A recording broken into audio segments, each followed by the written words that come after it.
Hello friends, હું છું Hardik Patel, icon engineering tuition ક્લાસીસની ચેનલમાં વિદ્યાર્થી મિત્રો આપનું સ્વાગત છે. ડિપ્લોમા સેમિસ્ટર 4 મિકેનિકલ બ્રાન્ચની અંદર જે સબ્જેક્ટ છે એફએમએચએમ, એના સુપર 40 ક્વેશ્ચન આજે આપણે તમારા સમક્ષ રજૂ કરવાના છે.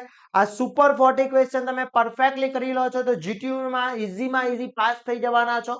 અહીંયાથી હું તમને થિયરી પ્લસ એક્ઝામ્પલ બંને પ્રોવાઈડ કરવાનો છું. તો આ 40 ક્વેશ્ચન તમે ઈઝીલી તૈયાર કરી લો તો ઈઝીમાં સારામાં સારા માર્ક્સ આવી શકે છે અને ઈઝી પાસ થઈ શકો છો.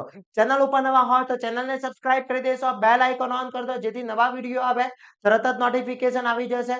જોડે જોડે વિદ્યાર્થી મિત્રો, જો હજી સુધી તમે અમારા વોટ્સએપ ગ્રુપમાં જોઈન નથી થાય તો ફટાફટ જોઈન થઈ જશો, જેની લિંક ડિસ્ક્રિપ્શનમાં મૂકેલી છે, ત્યાંથી જોઈન થઈ શકો છો અને બેસ્ટમાં બેસ્ટ તૈયારી કરી શકો છો. બીજું ખાસ ઇમ્પોર્ટન્ટ કે વિદ્યાર્થી મિત્રો, આપણે મિકેનિકલના દરેક બ્રાન્ચના દરેક સબ્જેક્ટના કોર્સ અપલોડ કરી દીધેલા છે. જો હજી સુધી કોર્સ પરચેસ નથી કર્યો તો ફટાફટ કોર્સ પરચેસ કરી લેશો, એની લિંક બી ડિસ્ક્રિપ્શનમાં મૂકેલી છે. હવે વાત કરવામાં આવે વિદ્યાર્થી મિત્રો કે એવા કયા સુપર 40 ક્વેશ્ચન આપણે તૈયાર કરવાના છે જેથી જીટીયુની એક્ઝામમાં ઈઝી પાસ થઈ શકીએ. તો વન બાય વન અહીંયા હું જે તમને બતાવું છું બધા જ કરી લેવાના છે. ફ્લુઇડની વ્યાખ્યા આપો અને વર્ગીકરણ કરો, મોસ્ટ આઈએમપી છે.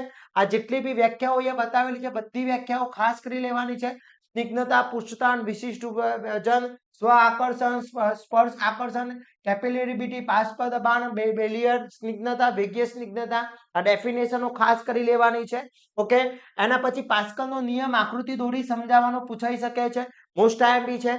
દબાણ માપવાના સાધનોનું વર્ગીકરણ લખી પીઝોમીટરની આકૃતિ દોરવાની છે. Very and very most important છે. ડિફરન્શિએશન મોનોમીટર ની આકૃતિ દોરીને સમજાવવાની છે.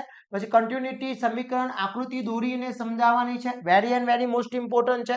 પછી મોમેન્ટમ સમીકરણની આકૃતિ દોરો, મોમેન્ટમ સમીકરણ છે તેની આકૃતિ દોરવાની છે.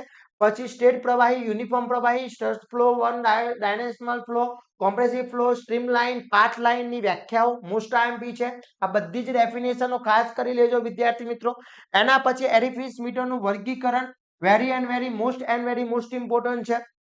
એના પછી વર્ચ્યુલોમીટર આકૃતિ દોરી સમજાવવા, જેટલા બી એના કેલિબ્રેટ મીટર છે એ બધા ખાસ કરી લેજો, બહુ જ ઇમ્પોર્ટન્ટ છે. એક બી ક્વેશ્ચન છોડવાનો નથી, મોસ્ટ આઈએમપી છે વિદ્યાર્થી મિત્રો. એના પછી વાત કરવામાં આવે રેનોલ્ડનો પ્રયોગ આકૃતિ દોરી સમજાવો, પૂછવાની પોસિબિલિટી સૌથી વધારે. આ વ્યાખ્યાઓ ખાસ કરી લેજો. પછી મૂડીનો ચાર્ટ સમજાવવાનો છે.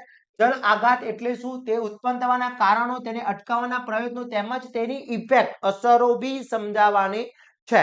ઓકે, એના પછી સર્જ ટેન્કનું કાર્ય લખો, સેન્ટ્રીફ્યુગલ પંપનું કાર્યકારી સિદ્ધાંત આકૃતિ દોરી સમજાવવાનો છે અને પ્રિન્સિપલ સમજાવવાનો છે વિથ ફિગર. એના પછી રિપ્રોસિકેટિંગ પંપ આકૃતિ દોરી સમજાવો, મોસ્ટ આઈએમપી છે.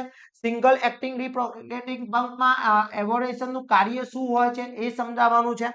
રોટા ડાયનેમિક અને પોઝિટિવ ડિસ્પ્લેસમેન્ટ પંપનો તફાવત, બંનેનો ડિફરન્ટ પૂછી શકે છે.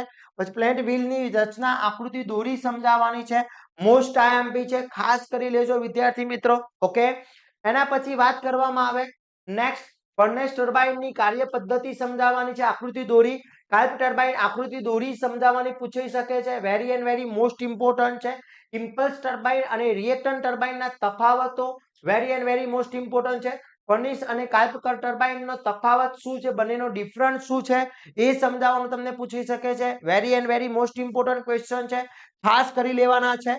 હાઇડ્રોલિક પ્રેશર આકૃતિ દોરી અને સમજાવવાનું છે. એની ફિગરો છે પરફેક્ટલી કરી લેજો, બહુ ઇમ્પોર્ટન્ટ છે, એક બી બાકી રહી ના જાય એની ખાસ તકેદારી રાખવાની છે. પછી હાઇડ્રોલિક એમ્પ્લિટ્યુડની આકૃતિ દોરી સમજાવવાની છે. હાઇડ્રોલિક રેમ્પ આકૃતિ દોરી સમજાવવાની પૂછાઈ શકે છે. ફ્યુલ કપલિંગનું કાર્ય આકૃતિ દોરી સમજાવો, મોસ્ટ આઈએમપી છે. હાઇડ્રોલિક ઇન્ટેન્સિફાયરનું કાર્ય આકૃતિ દોરી સમજાવો. એના પછી નોટ્સનું વર્ગીકરણ લખો, most and very most important છે. એના પછી એક્ઝામ્પલની અંદર વાત કરવામાં આવતા બધા એક્ઝામ્પલમાં ફરીથી રિમાઇન્ડ અપાઈ દઉં વિદ્યાર્થી મિત્રો, મેથડ આવી શકે છે, ડેટા ચેન્જ થઈ શકે છે. એટલે ડેટા ચેન્જ થશે એટલે એવું નહીં કે અહીંયા જે મેં અહીંયા તમને રકમ આપી છે એ જ રકમ આવશે, એમાં ડેટા ચેન્જ થઈ શકે છે, એટલે ખાસ ધ્યાન રાખી લેજો. પછી એક ફ્લુઇડ જેનું ડાયનેમિક વિસ્કોસિટી 0.5 અને કોન્ટેન્ટ વિસ્કોસ 0.0 સ્ટોક હોય તો સ્પેસિફિક ગ્રેવિટી શોધવાનું પૂછી શકે છે. પછી અહીંયા પાણી વહન કરતા આડા પાઇપમાં 400 mm અને 500 mm નું વેચ્યુરીમીટર રાખેલું છે. ઇન્ટેન્સ ડિફરન્સ મર્ક્યુરી મેનોમીટર જોડેલું છે. તો થ્રેડ 250 છે તો રીડિંગ આપ અને ડિસ્ચાર્જ શોધવાનું કીધું છે. પછી 40 ગેસની એરિફેસ પાણીનો હેડ 12 મીટર છે. સીડી આપી દીધો છે. સીબી આપી દીધો તો ખરેખર નિકાસ અને ખરેખર વેગ શોધવાનો છે. તો આ રીતના બધા એક્ઝામ્પલ કરી લેવાના છે. એક્ઝામ્પલમાં ફરીથી કહું છું વિદ્યાર્થી મિત્રો, આ બધા જે એક્ઝામ્પલ આપેલા છે એ બધા એક્ઝામ્પલમાં ડેટા ચેન્જ થઈ શકે છે. સ્ક્રીનશોટ લેવો હોય તો સ્ક્રીનશોટ લઈ શકો છો. આ જે એક્ઝામ્પલ છે એમાં ડેટા ચેન્જ થઈ શકે છે. ઓકે, મેથડ આવી જશે. ક્લિયર વિદ્યાર્થી મિત્રો? ઓકે, આના પછી નેક્સ્ટ જોઈએ. બીજા અહીંયા મૂકેલા છે એપી એક્ઝામ્પલ કરી લેજો. એક્ઝામ્પલ 7 માર્ક્સની અંદર પૂછાઈ શકે છે. 7 માર્ક્સની અંદર એક્ઝામ્પલ આવી શકે છે. ખાસ કરી લેજો વિદ્યાર્થી મિત્રો. આટલી વસ્તુ તમે કરીને જવાના છો જીટીયુમાં તો સારામાંથી સારા માર્ક્સ મેળવી શકો છો. ઈઝીમાં ઈઝી પાસ થઈ જશો અને આ બધા જ આઈએમપી ક્વેશ્ચન વિથ આન્સર આપણા કોર્સની અંદર ઇન્ક્લુડ છે. જો હજી સુધી કોર્સ પરચેસ ના કર્યો તો ફટાફટ કરી લેશો, જેની લિંક ડિસ્ક્રિપ્શનમાં મૂકેલી છે. અને વિદ્યાર્થી મિત્રો, આ વિડીયોને વધુમાં વધુ શેર કરીશું જેથી દરેક વિદ્યાર્થી મિત્રો આનો લાભ લઈ શકે અને સારામાં સારા માર્ક્સ મેળવી શકે. આવા જ નવા વિડીયો સાથે નવા દિવસે મળીશું. ત્યાં સુધી વિદ્યાર્થી મિત્રો મને રજા આપશો. જય હિન્દ, જય ભારત.